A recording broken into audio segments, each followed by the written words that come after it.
मालूम है? तीन चीजें हमारे पास, एक आत्मा, एक मन और एक इंद्रियां। इंद्रियां क्यों मिली हमको? 5 इंद्रियां हैं तुम्हारे पास, देख लो एक दूसरे में है या नहीं है। क्यों मिली हैं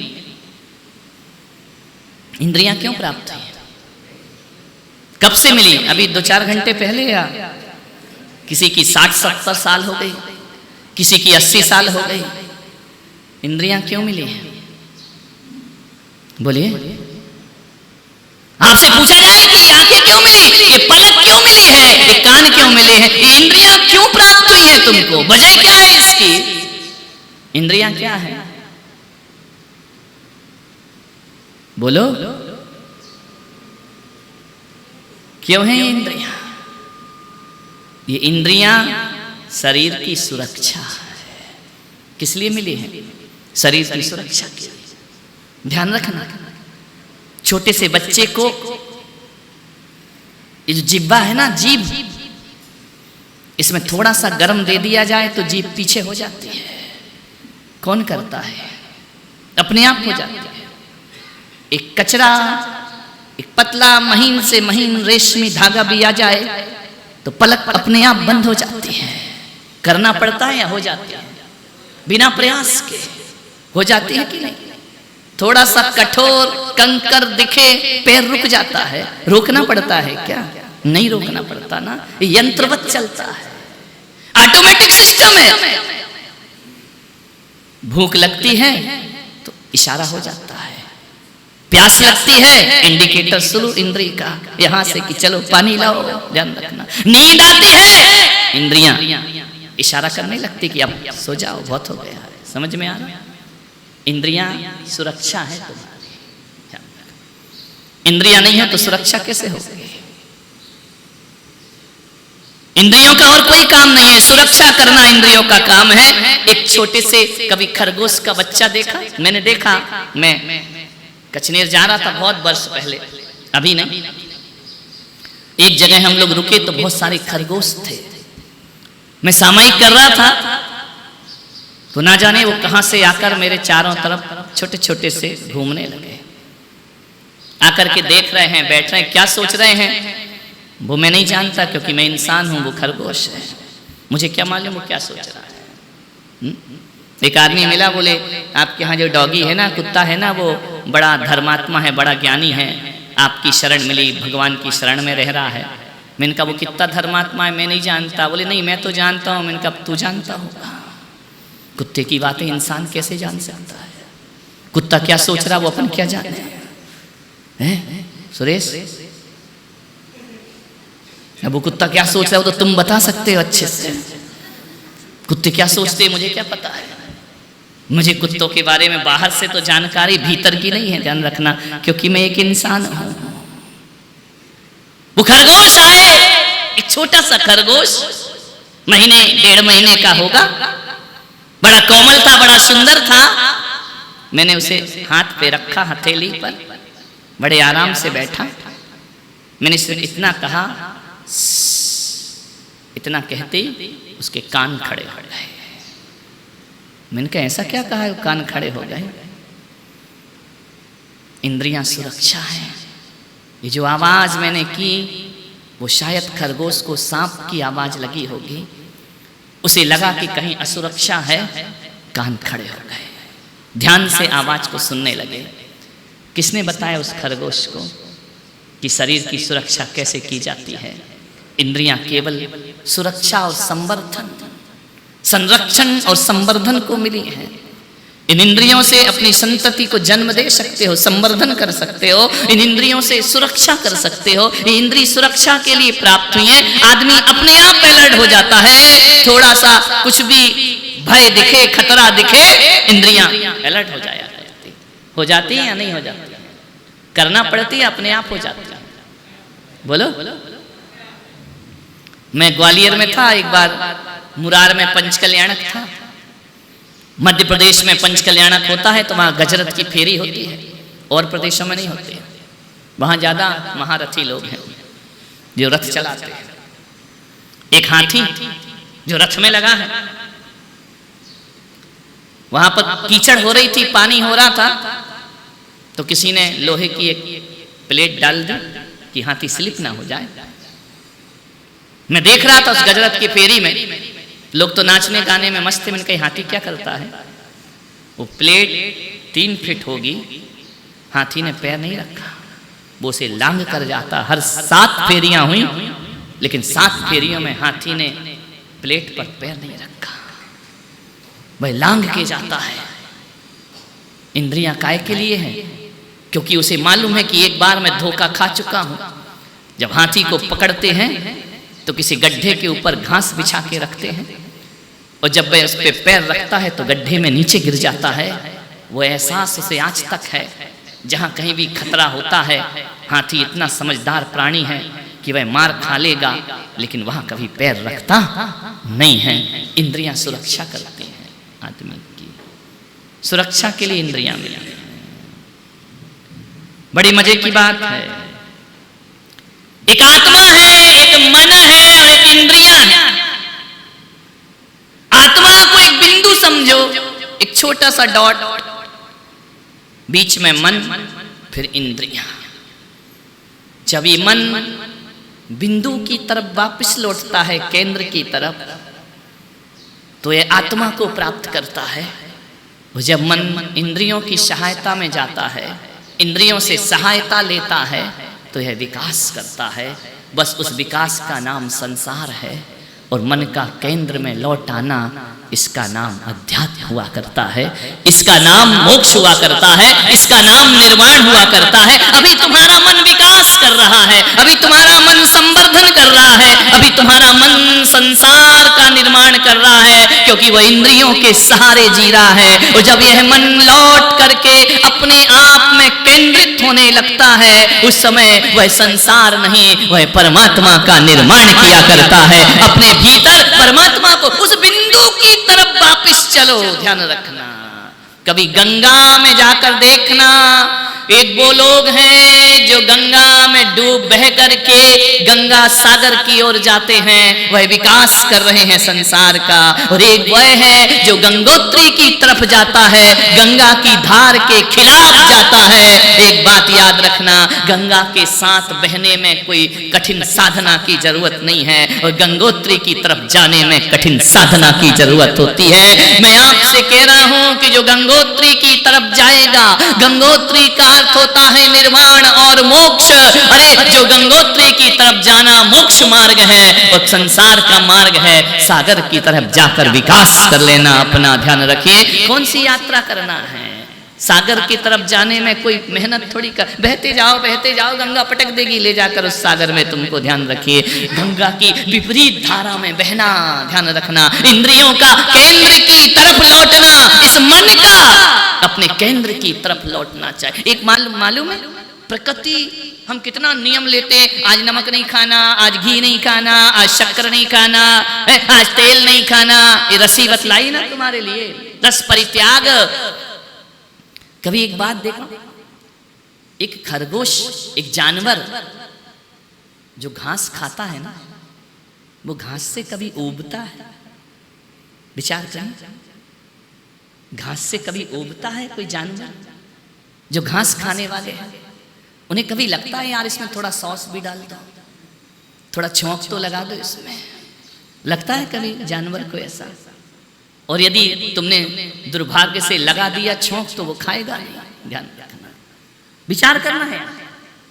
एक हाथी गन्ना खाएगा, और मालूम है केवल भारत का हाथी ही गन्ना नहीं खाता, अमेरिका का हाथी भी गन्ना खाएगा, अफ्रीका का हाथी भी गन्ना खाएगा, जापान का हाथी भी गन्ना खाएगा। कहीं का भी हो, हाथी क्या खाएगा?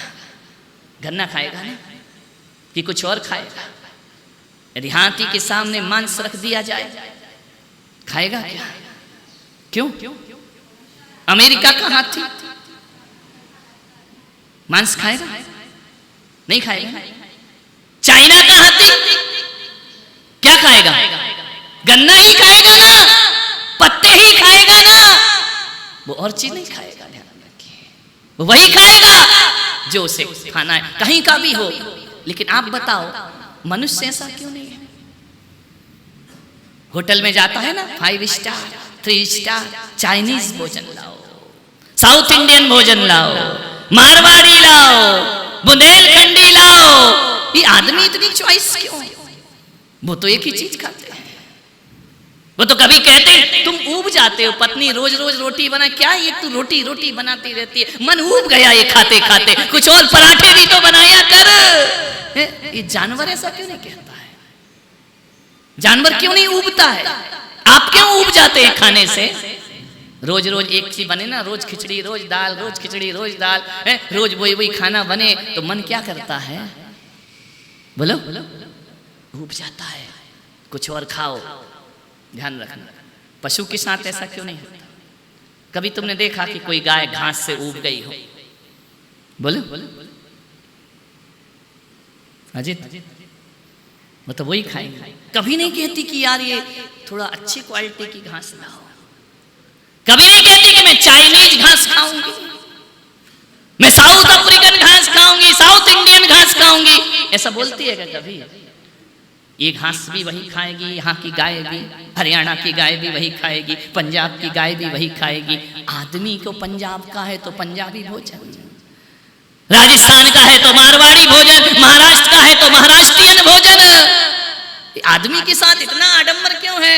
क्यों इसे किसी को मीठा चाहिए, किसी को तीखा चाहिए, किसी को उनको तो कुछ, वो तो नमक नहीं जानते क्या होता है। उन्होंने, आप सटरस त्याग को बड़ी तपस्या समझ रहे हैं। जानवर तो कभी घी का छौंक नहीं जानता अपनी जिंदगी में। विचार करिए, वो नहीं जानता जीरा क्या होता है, मिर्च मसाला क्या होता है। यहाँ पे डॉगी है जॉनी, उसको मैंने कहा कि रोज रोज खिलाते थोड़ा बदल दो। अब उसको काय को बदल दो तो वो खाए? बोले नहीं मुझे तो वही चाहिए। ध्यान रखना है, उसको दाल दी छौंक वाली, उसे नहीं खाई। अरे इतनी महंगी दाल, छौंक लगा रहे हैं, अजित ने तड़का लगा के दिया है। उसने कहा रख तेरा तड़का, मेरा मन नहीं भड़का। ध्यान रखना, मुझे तो उबली दाल और चावल ही चाहिए। ध्यान रखना, आदमी को ऐसा क्यों नहीं होता है? कभी ख्याल किया? तुम अपना घर बनाते हो ना, अपने घर में भी तुम्हें शांति नहीं मिलती, लेकिन तुम्हारे घर में चिड़िया घोंसला बना लेना तो उसे घोंसले में बड़ी शांति मिला करती है। तुम्हें अपने घर में शांति नहीं मिलती। तुमने ही बनाया, तुमने ही खर्चा किया, तुमने ही डिजाइन किया, तुम ही फर्नीचर लाए, तुम ही सोफा साइड जो भी लगाया, पर्दे लगाए, महंगे महंगे विदेशी टाइल लगाई, लेकिन शांति नहीं। और तुम्हारे घर में चीटी बिल बना के शांत है।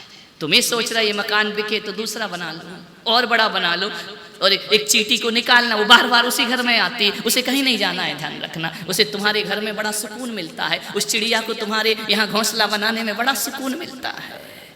तुम्हें क्यों नहीं मिलता है अपने घर में? विचार कर, सोचो। जानवर को जो प्रकृति से मिला है वो उसमें खुश रहता है। जो प्रकृति से मिलता है पशु उसमें आनंदित है। वो सोच भी नहीं सकता कि नमक क्या है, दही क्या है, दूध क्या है, तेल क्या है, घी क्या है। वो कुछ नहीं करता, फिर उसे मुक्ति क्यों नहीं होती है? तो तुम 10 दिन छोड़ के मोक्ष चले जाओगे क्या? वो तो जिंदगी भर छोड़े रहता है, उसकी मुक्ति नहीं होती है। तुम्हारी होगी? विचार करिए, तुम्हें ये सब क्यों चाहिए? रोज रोज यही स्टेज देख के थोड़ा चेंज करो ना, थोड़ा थीम चेंज करो, अच्छा बनाओ और अच्छा बनाओ। पर्यूषण का ऐसा बनाओ, 10 लक्षण का ऐसा बनाओ, गुरु पूर्णिमा का ऐसा बना। अरे क्या है? विचार करिए, आदमी की इच्छा है। जानवर और मनुष्य में इतना अंतर है कि जानवर प्रकृति से बंधा है। ऐसा नहीं कि मनुष्य प्रकृति से नहीं बंधा, मनुष्य प्रकृति से बंधा है लेकिन प्रकृति से आगे निकल गया है। ध्यान रखना, इसलिए मनुष्य को बुद्धिमान कहा है। प्रकृति से आगे बढ़ गया है मनुष्य। और जब कोई व्यक्ति प्रकृति से आगे बढ़ता है तो प्रकृति का विकास या विनाश दोनों कर दिया करता है। ध्यान रखना, किसी जानवर ने पंखे नहीं बनाए, किसी जानवर ने रेलगाड़ी नहीं बनाई, किसी जानवर ने हवाई जहाज नहीं बनाए। वो प्रकृति में जिया, वो घोंसले में लटक गया, मकान तक सीमित था। लेकिन मनुष्य ने इतना विकास कर लिया। ये विकास विकसित तो हो रहा है। आदमी सोचता है कि मकान बने तो सुकून शांति मिलेगी, जानवर को प्रकृति में शांति मिल रही है। क्या तरक्की की इस देश ने। बेटा बाप को जवाब देता है, बेटी से पूछो इतना लेट क्यों आई, तो कहता है कि आप मुझ पे प्रतिबंध लगाते हो। एक बाप ये नहीं पूछ सकता है कि इतनी देर से बेटी क्यों आ रही है। बेटी को बोलो ऐसे कपड़े नहीं पहनना तो बेटी जवाब देती है। विचार करिए, सोचना है आपको। ये तरक्की है हमारी आज के आधुनिक समाज की। सोचना है आपको, विचार करना है। समय पर जागृत हो जाना चाहिए। जो समय पर जागृत नहीं होते हैं उनका भविष्य बर्बाद होता है।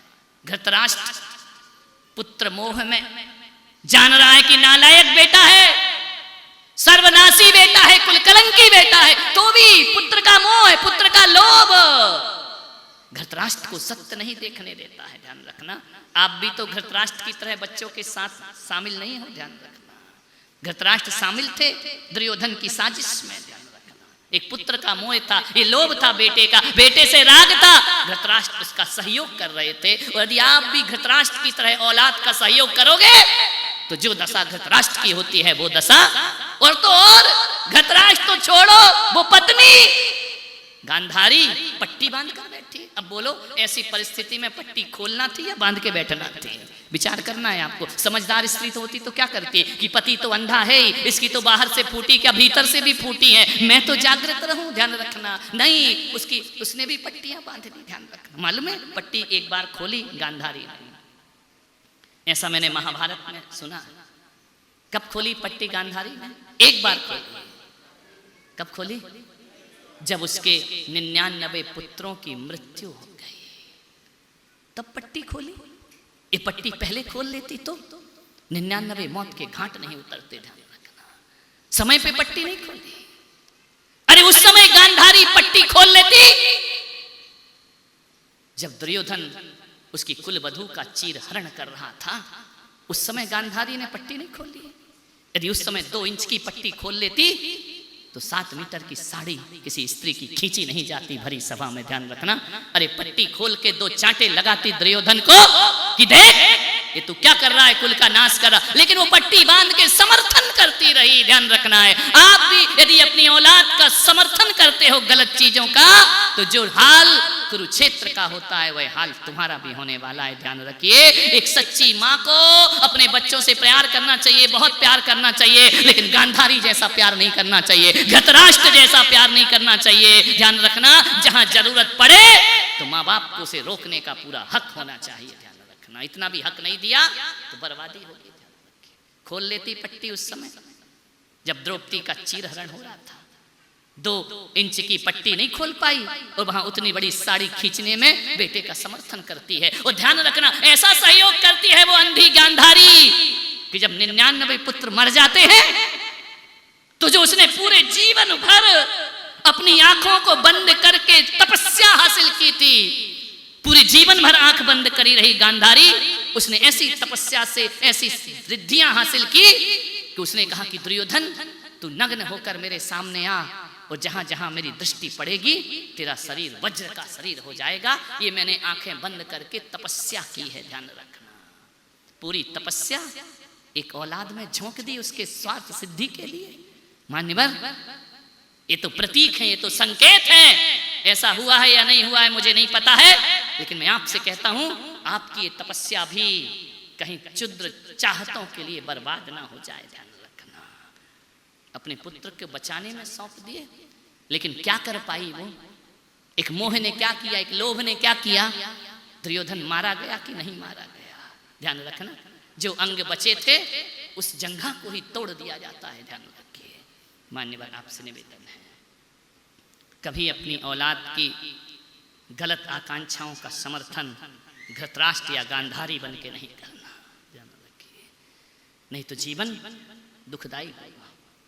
थोड़ी सी जिंदगी है हमारी, क्या क्या खेल खेल के चले जाते इस दुनिया से। ये जो तपस्या कर रहे हो, ये जो साधना कर रहे हो, एकासन कर रहे हो, उपवास कर रहे हो, क्षुद्र चीजों के लिए मत करना। कि मेरी कमर ठीक हो जाए, मेरा पैर ठीक हो जाए, मेरा बुढ़ापा अच्छा कट जाए, मेरे बच्चे कहना माने, मेरे घर में क्षुद्र आकांक्षा, क्षुद्र लोभ नहीं। अपनी तपस्या को इन क्षुद्र बातों में बर्बाद मत करो, लोभ इन क्षुद्र बातों का मत करो। लोभ करना है तो जिनेंद्र बनने का लोभ करो, लोभ करना है तो अरिहंत बनने का लोभ करो, भगवान बनने का लोभ करो। मैं इसलिए कर रहा हूं कि मुझे भगवान बनना है, मैं इसलिए कर रहा हूं कि मुझे दुनिया के पद नहीं, मुझे पंच परम परमेष्टि के पद की प्राप्ति होना चाहिए। ध्यान रखना। तो यहाँ पे ये पर्यूषण करना सार्थक होगा। आदमी सोचता है कि मैं निकम्मा रहूं, मैं निठल्ला रहूं, मैं कुछ ना करूं, भगवान पूजा से मुझे सब कुछ दे दे। ऐसा कभी नहीं हो सकता है। साधना को तुच्छ चीजों में बर्बाद नहीं करना, थोड़े मोड़े चीजों में मन को खराब नहीं करना। एक मेरे पास अभी आए, महाराज आपके लिए गिफ्ट लाए हैं। पहले हम लोग छोटे थे, जब नहीं उम्र की बात कर रहा हूं, छोटा तो मैं अभी भी हूं। तो जब नए नए महाराज बने थे, कोई पेन लाता था, डायरी लाता था, ऐसी खुशी होती थी कि जैसे इसने राज तिलक कर दिया हो मेरा। लेकिन जैसे जैसे जिंदगी समझ में आई, अभी 2 दिन पहले कोई लेकर आया ये सामान, मैंने कहा मुझे नहीं चाहिए। बोले ले लो, हम आपके लिए लाए हैं। इनका इसलिए तो नहीं ले रहे हैं। बोले मतलब क्या? इनका कौन संभालेगा इनको? हकीकत इस तीर्थ की संरचना के बाद ऐसा लगता है कि कुछ भी सामान नहीं लेना चाहिए। कौन संभाले, कौन देखे, कौन मेंटेन करे? लफड़ा झपड़ा। लोग खुश हो रहे हैं, तीर्थ पूर्ण हो रहा है, और मैं सोच रहा हूं कि इसे बनाने में मैं कितना अपूर्ण हो गया हूं। तुच्छ बातें, तुच्छ चीजें, ये हमारे जीवन का लक्ष्य नहीं हो सकता है। जीवन का लक्ष्य तो बड़ा लक्ष्य हुआ करता है। हमने निर्माण के लिए दीक्षा नहीं ली, हमने तो निर्वाण के लिए दीक्षा ली थी। ध्यान, मोक्ष के लिए दीक्षा ली, निर्वाण के लिए, कल्याण के लिए दीक्षा ली। ये तुच्छ बातें हैं, इनमें क्या होता है? किसी ने डायरी दे दी, किसी ने पेन दे दिया, किसी ने माला दे दी, ये मेरा पक्का चेला, खाक का चेला। ध्यान रखना, दे सकते हो। एक श्रावक आया, बोले महाराज हम आपको क्या दे सकते हैं? मैंने कहा मोक्ष दे सकता है। बोले नहीं दे सकता। तो मैंने कहा जा फिर, जो तू दे सकता है वो मुझे चाहिए नहीं, क्या करूंगा उसका? निर्वाण दे सकता है, सम्यक्त दे सकता है, रत्नात्रय की विशुद्धि दे सकता है, क्या दोगे? कुछ नहीं दे सकते हो। ध्यान रखिए, आपसे निवेदन है तुच्छ बातों में जीवन बर्बाद नहीं करना। क्रोध करोगे या नहीं? बोलो हाँ या ना। करेंगे ना, लेकिन किस पर नहीं करेंगे? आज त्याग होना चाहिए ना। छोटी छोटी बातों पे, गिलास टूट गया तो गुस्सा करने की जरूरत नहीं। गिलास टूट गया, दिल मत तोड़ो मेरे भाई, दिल कीमती है, गिलास कीमती नहीं है। ध्यान रखना। किसी ने जवाब दे दिया तो गुस्सा मत करो भाई, थोड़ी देर की चीज है, बदल जाएगी स्थिति। परिस्थितियां हमेशा एक सी नहीं रहा करती हैं, सब चेंज हो जाती हैं। आपसे निवेदन कर रहा हूं, छोटी छोटी चीजों पर लोभ मत करो। क्या फर्क पड़ता है?